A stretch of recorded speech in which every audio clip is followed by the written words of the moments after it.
kunifuatilia. Ai bwana. Ila wanangu tuongeeni ukweli unajua.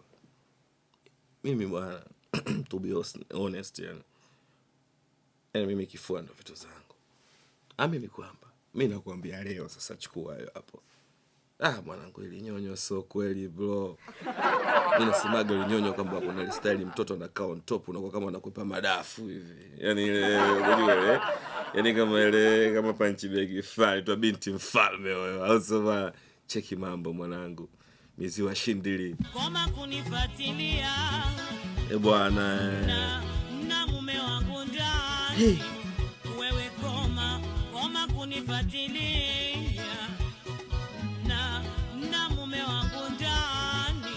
Unajua kuna watu mwanangu wanaenda kuoa, mwanangu wanatoa mahali zao zinaenda kihalali kinoma. Imagine kwa mamnofu kama huo wote. Nadhani unamjua. Oya. Esa mboi mjini. Oya.